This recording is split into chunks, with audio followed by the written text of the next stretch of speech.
Bonjour à tous, j'espère que vous allez bien. Donc, si vous êtes en vacances, bah, écoutez, j'espère que vous prenez le temps de vous reposer, de vous ressourcer. Je pense que c'est important. En ce qui me concerne, j'ai pris quelques jours de congé. J'étais extrêmement fatiguée. Je pense à la limite d'un petit craquage. Donc, j'ai décidé de prendre un peu de temps pour moi, pour me ressourcer. Mais alors, je dois vous dire que je suis vraiment dans un état d'épuisement. Mais j'ai quand même été appelée pour tirer les cartes, donc je vous le fais avec plaisir, bien évidemment. Et aujourd'hui, on va regarder un peu les énergies en cette fin d'année, voir un petit peu ce qui ressort. J'utiliserai donc les deux tarots, le tarot aussi des cires. Voilà, celui-là que vous connaissez déjà. Et puis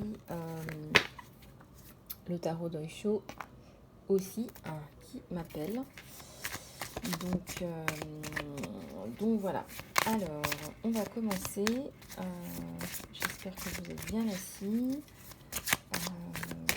Prenez un petit moment pour vous, pour avoir des guidances aujourd'hui. Et on va demander à tous mes guides, à tous mes anges, à tous les êtres de lumière, de l'univers, de nous passer des messages. Oui, c'est le cas de dire. La première carte qui tombe, c'est la guidance.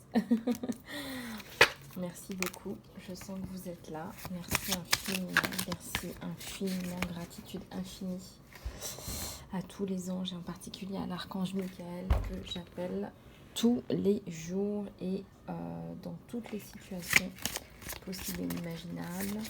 Il est d'une bonté, d'une omniscience omniprésente. Il peut être à plusieurs endroits, à plusieurs moments différents.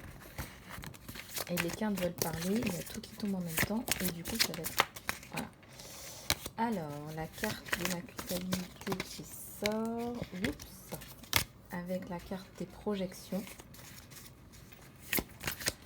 Alors, il y en a certains d'entre vous ont un sacré mental. Le mental ressort dans des montagnes abruptes. Attendez, je vais en tirer encore une et après je vais les interpréter avec vous. La carte de la politique qui n'arrête pas de sortir, donc je vais la sortir.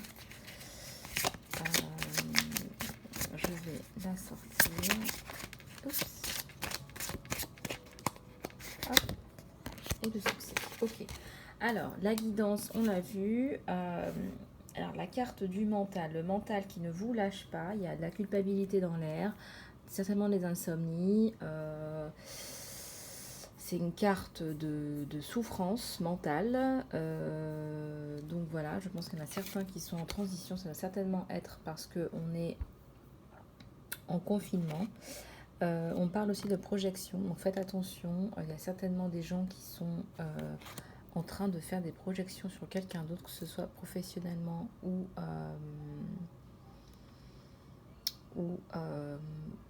amicalement ou même amoureusement. Vous ne voyez pas la réalité, vous voyez une projection de l'autre. On m'envoie aussi la carte des politiques à l'envers et je pense que ça rejoint cette carte dans le sens où certaines personnes portent des masques, ne sont pas les personnes que vous pensez et il va falloir jouer un jeu de politique. Il y a le serpent c'est pas forcément négatif pour moi aussi. Ça représente aussi la transformation. Donc il y a une situation qui est en train de se transformer. Et pourquoi je vous dis ça? Parce que la carte du succès est sortie. C'est la plus belle carte du jeu. C'est le soleil. La carte du succès. C'est vraiment... Waouh quoi. Là avec le lion et les confettis qui tombent sur vous. C'est le triomphe quoi. C'est la carte du triomphe. J'ai deux cartes qui sont tombées en même temps.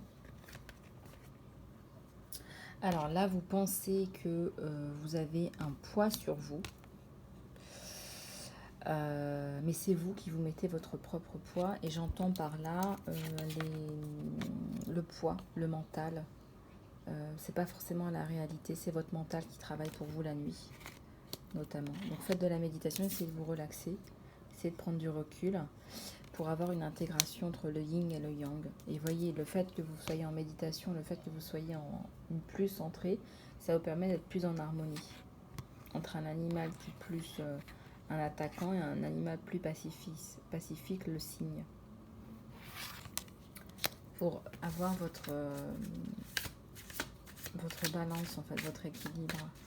On voit encore un serpent, mais ce serpent se mord la queue. Ce serpent a bouclé la boucle. Vous voyez? Donc vous sortez d'un cycle douloureux, certainement, avec des projections, des politiques. Alors d'un point de vue personnel ou professionnel, hein, mais c'est ça qui ressort. Bon, il y a trop de cartes là. À tous les anges, les guides, les êtres de lumière. Alors, votre créativité ressort très certainement en ce moment. En tout cas, faites appel à votre créativité, c'est là où vous êtes le plus aligné. Et cela implique également le voyage. Alors ça peut être un voyage intérieur ou extérieur. Les voyages intérieurs ou extérieurs sont très fréquents en spiritualité. Hein. Parfois on se déplace pour faire un pèlerinage, parfois on se déplace intérieurement. Ça me parle de voyage. Peut-être que vous faites des voyages la nuit, des voyages dans des villes, des voyages dans des cultures différentes. Beaucoup d'intensité dans ce qui se passe en ce moment pour vous. Hein. Vous êtes en pleine transformation.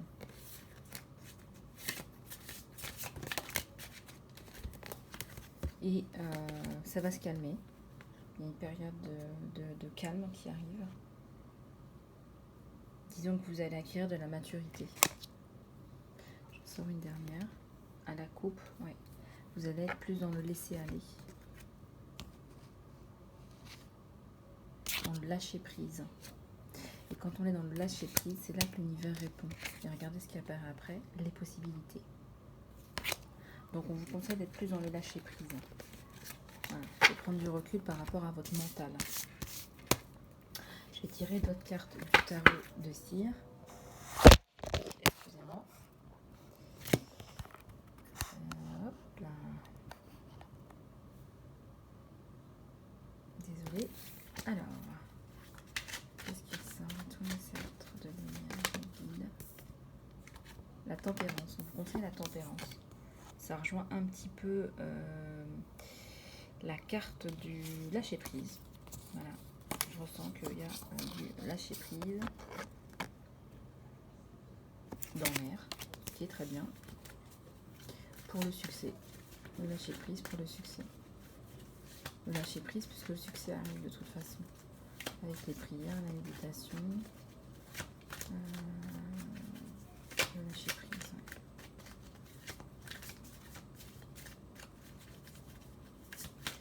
On vous demande de prendre du recul. Disons que cette situation, quoi qu'elle soit, requiert un certain lâcher prise.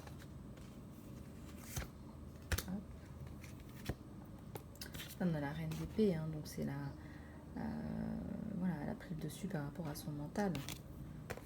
Elle est calme, elle est posée, voilà. Et tout ça avec le succès qui arrive, parce que là on a quand même le 9 de coupe, ça c'est la consultante, et regardez ce qu'il y a derrière. Le page de coupe qui arrive pour vous donner sa coupe. C'est quelqu'un de jeune, peut-être de moins mature que la reine d'épée, mais c'est quand même quelqu'un qui arrive avec la coupe. Donc quand on se sent mieux, eh bien la coupe est pleine, dans le bon sens.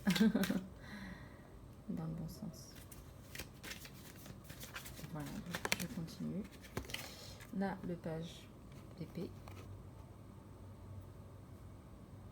Le page d'épée qui, voilà, qui prend le temps quand même de lire, qui marche sur son épée et qui est encore un peu immature. C'est ce que je ressens.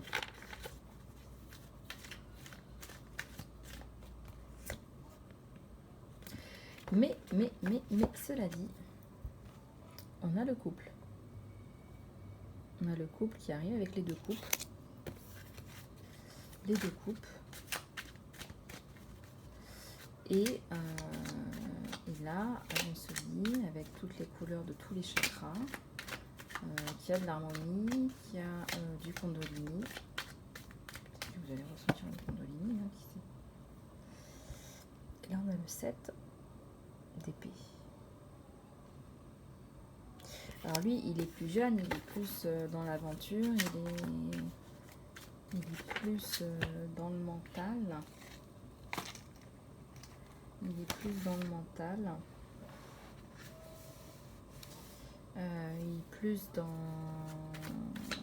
Il a des choses à régler, lui, en fait. Il a des choses à régler. Il essaie voilà, de régler les choses, de régler les trahisons, Donc, il y a un petit peu de retard, du coup. Et là, c'est le magicien. Et là, je sens que vous allez créer quelque chose. Là, vous allez redémarrer quelque chose de nouveau. C'est un nouveau départ, là. Le magicien, il crée quelque chose de nouveau. Ouais, c'est un nouveau départ. Alors, et là, on a le 7 de coupe. Voilà, donc le 7 de coupe, et bien, écoutez, les choses, elles se mettent en place. Peut-être que c'est une relation virtuelle.